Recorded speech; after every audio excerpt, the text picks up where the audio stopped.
There is a storm coming. I just felt it in my spirit. I'm closing now with 5786. I hope, saints, that I am wrong, but this weekend I was meditating on the word of the Lord, and in my spirit there just came something disturbing inside of me. And this is not to get you into fear, this is to prepare you for what is coming. I'm strongly sensing that there is a storm coming. That is why this year is the year 57086, 6 referring to man. God wants to deal with the old Adam nature. But I have very good news for you. It is almost if I had heard these words when the Lord spoke to his disciples, let's go to the other side. Remember, when the Lord spoke these words, let's go to the other side, he was just showing them the power of the kingdom when he multiplied the fish and the bread.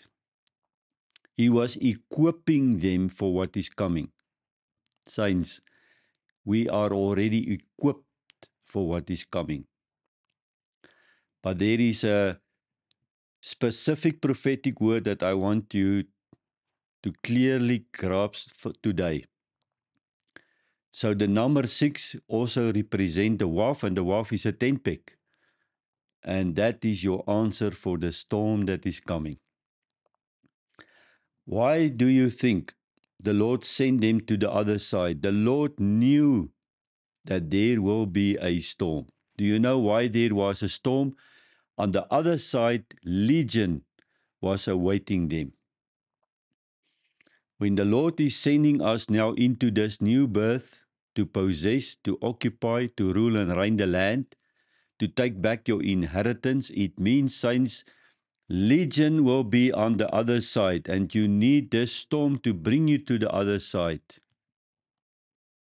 And the disciples learn a huge lesson, how to use authority over the storms. So, I want to give you some scriptures regarding this tent peg. You know, when you erect a tent, this one man's tent, that pegs will be small, like a 2-3 millimeter tent peg.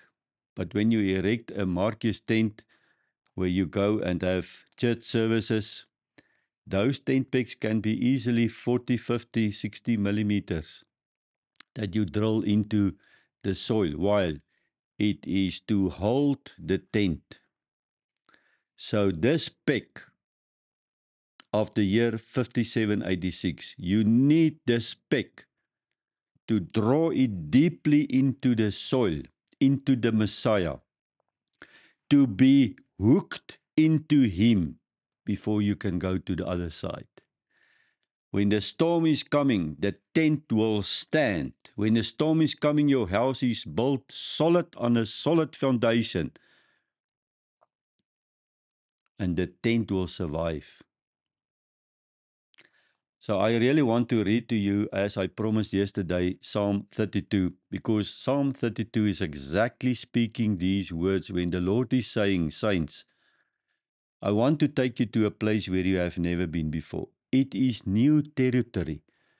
And when you go to that place, the storm is there to hinder you not to go into that place. Legion was the one who created the storm. Legion was the one who tried to hinder the disciples not to go over to the other side. And likewise, this year, 5786, that storm is to hinder you, to steal your destiny, saints. I really hope this message is now getting over to you. But God is saying that from the year 6, I want to transform you now to my number 7, so that you can go over the third year, 5788, into the new beginning, full restoration of families, so that we can bring in the revival end time harvest the last 3.5 years. Glory to God. That is my prophetic announcement today. Let's go to Psalm 32. I'm reading from the Passion Bible, verse 8 and 9.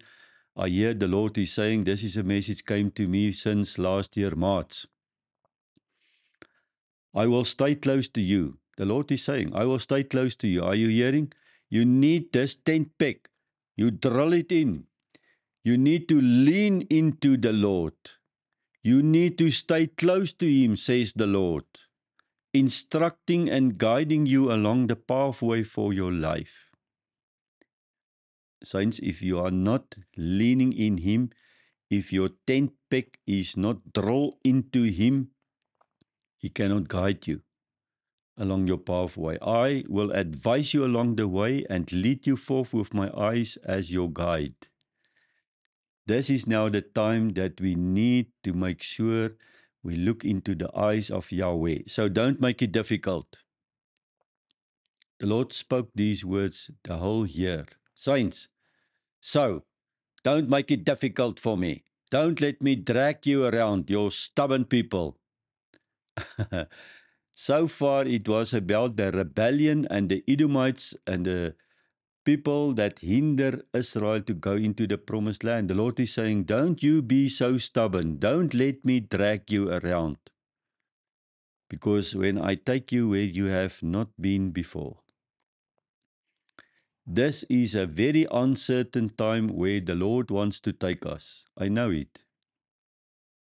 But that uncertainty bring us more into faith and into trust of the Lord. Don't be stubborn. Don't make it tuck you and pull you along. Just come with me, says the Lord. And that is the message of today. To encourage you, there is a storm, but the Lord is saying, I want to take you into new territory. There is a legion waiting for you, but in my name you will cast it out. You will take territory. You will take back your inheritance. You will rule and reign from your promised land. I want to give you that land back. Come with me, I will guide you. I will take you to a new place where you have never been before. The second thing that I want to encourage you, in Egypt, the plagues did not affect Israel. So when this storm is coming, we will survive the storm, but many will not survive the storm. I don't know what will happen with them, but God's grace and mercy will be over them. So I mentioned it yesterday also in Hebrews 12. The Lord is saying once and for all and again, I'm going to shake the earth and the heavens. Why? Because you need to enter now an unshakable kingdom. So this shaking, the storm that is coming, is for us, the bride of God, the body of Christ, to purify us, to sanctify us, to give us back our birthrights. But it is far more than that. The Lord is saying, I want to give you now an unshakable kingdom. Everything that needs to be shaken must be shaken. Everything that is not built on my foundation will fall down. It must happen, saints. Because after the Feast of Trumpets, where we are currently in, the Feast of Atonement is on our way 10 days later. It is to make atonement for Israel. Because Christ already made this atonement for us as the bride on the cross. And the last feast in fulfillment is the Feast of Tabernacle. That is when He will come down and tabernacle with us on this earth. And that is His everlasting kingdom that He will establish on earth. I can't wait for it. So here is the thing that you do not need to miss. How are we going to survive in this storm? And that is in Psalm 32, verse 10. So my conclusion is this. Many are the sorrows and frustrations of those who don't come clean with God. If I can give you one hint for this year, it is to come clean with God. It is the agenda of God to bring us into purification. If you do not come clean with God, you will not rule and reign. It has nothing to do with heaven. If you believe in your heart and you confess it with your mouth, you go unto salvation, you will go to heaven guaranteed. I am not talking here about salvation. I'm talking here about to rule and to reign and to take back your inheritance that Satan has stolen. You have to come clean with the Lord, because if not, He says, Many will be the sorrows and the frustrations of you. But when you trust in the Lord for forgiveness, His wraparound love will surround you. This is music in my ears today because I'm working with this every single day. We need to trust the Lord for His forgiveness. And when His love cascaded you, His wraparound love will surround you.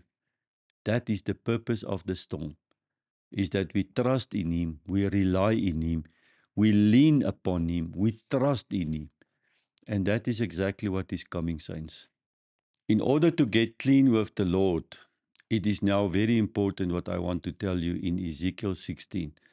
I will do a separate teaching in this regard. It is not for this, but to get clean, it means you need to shut now the gateways and you need to break the evil altars. Just that remark. Let's go to Ezekiel. I'm going to shock you today. Ezekiel 16, that the Lord is saying, it's all about Israel and its abominations that they are doing. He said in verse 3 that your origin and your birth are from the land of Canaanite. Your father was an Amorite and your mother was a Hittite. They refer here to the pagan nations. That means, saints, that we come from the corruptible seed, and that corruptible seed opened the gateway so that evil altars can be raised in our bloodlines. You need to get rid of it. Listen what he's saying now in verse 4. As for your birth, on the day you were born, your umbilical cord was not cut, nor were you washed in the water for cleansing. You were never rubbed with salt, nor were you swaddled at all.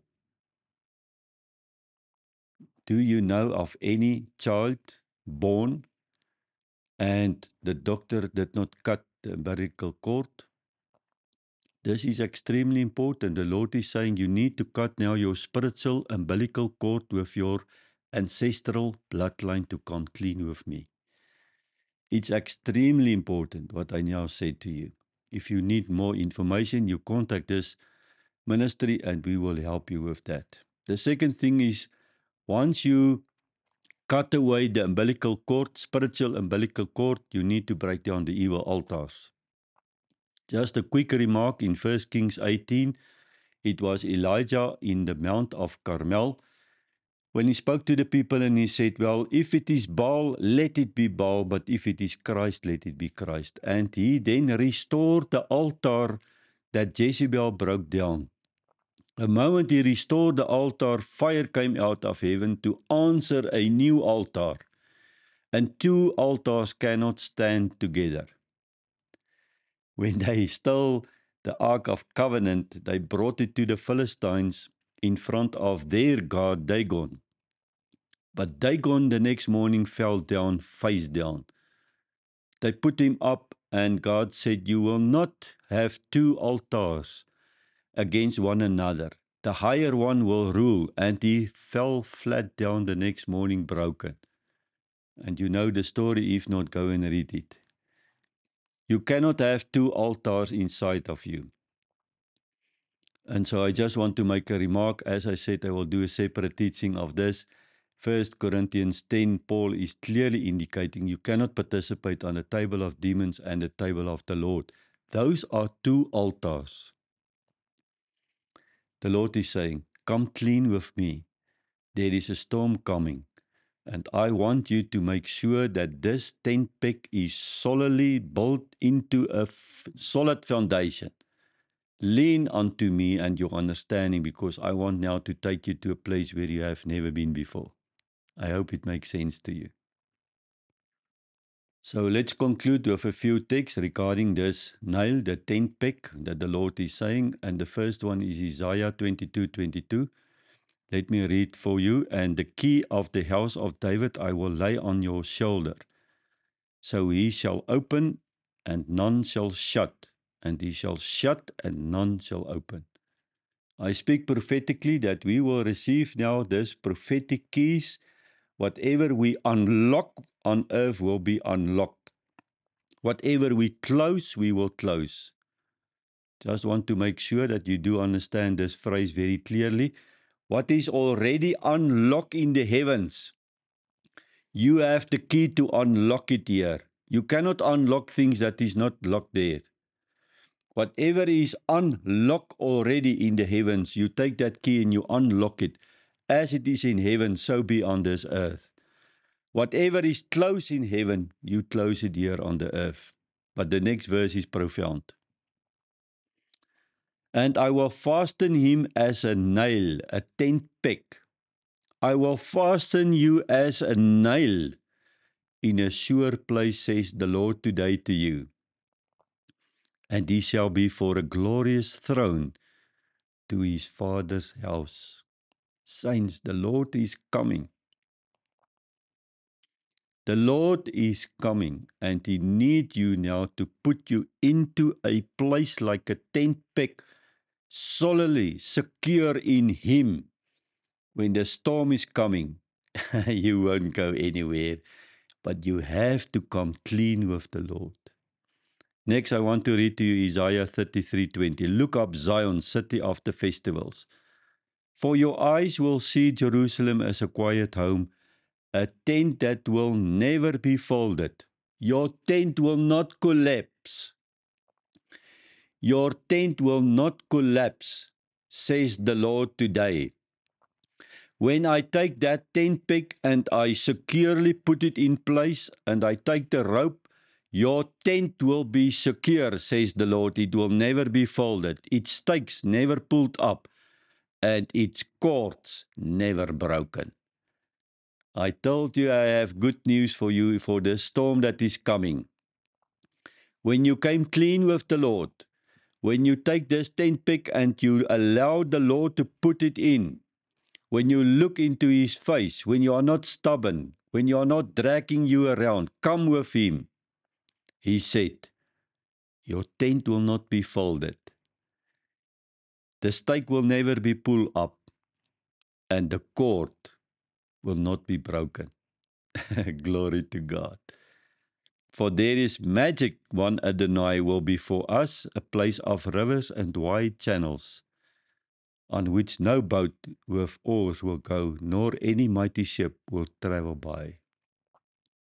That confirms the Lord wants to bring us to a next place where we have never been before. Then we read Isaiah 54:1. Rejoice, O unfruitful one that never bore, break out a song and shout, you who have never travailed. For more are the sons of desolate than the sons of married women, says Yahweh. Verse 2. Make the place of your tent larger. Now is the time to enlarge our tents. Why? We need to occupy. We need to take territory. We need to bring the kingdom of the Lord. We need now to prepare the way for the Messiah to come. Thus says the Lord, make the place of your tent larger and let them stretch out the curtains of your dwellings. You cannot make your tent larger. You cannot stretch out your curtains if you do not have a solid tent peg secure in the foundation of the Messiah. Do not spare, lengthen your cords and strengthen your stakes. I hope I encourage you because I am getting so excited with the Lord's word today. Faith is coming by hearing and hearing by the word of the Lord. When I hear the word of the Lord, something inside of me, saints, wants to explode. And I want to encourage you, 5786, there will be a storm. But we are equipped because we saw the past 7 years, the miraculous miracles, signs and wonders, and the right hand of Yahweh moved. And now we are ready to move into this new territory. Glory to God. With these words, I now want to conclude. You know what? When the shofar blows, there is always an announcement that will take place. So Rosh Hashanah is a time when the shofar blew to make an announcement. The shofar blew when the Lord was telling the parable of the 10 virgins. 10 virgins, all of them believers, virgins. awaiting the coming of the Lord, and all of them were asleep. But when the shofar blew, all 10 awake. All was ready. The sound from the heavens came out from the shofars. The king is coming. This morning, 2 o'clock, 1 o'clock this morning, I was so edified in my spirit. I blew the shofar. I shout from my balcony, "Wake up, the Lord is coming. Wake up, the Lord is coming." The shofar is a sound that will tell you the king is coming. I can't tell you when. I'm sensing there is a next 7-year cycle. 7 years on earth is like 7 seconds in heaven. Heaven is already on the horses. They are ready to come down, saints. 5 of the virgins. At the end, realize, but we don't have oil. Please give us from your oil that we can go with you. We are virgins. No. We can't give you from our oil. You can't even buy oil from us. You need to get your own oil. I'm sensing, saints, those 5 virgins did not come clean with the Lord. I'm begging you to come clean with the Lord. I'm sensing we have 3.5 years now to transform from 6 to 7, to restore the families, to bring in the revival end time harvest. Why I'm saying the revival end time harvest?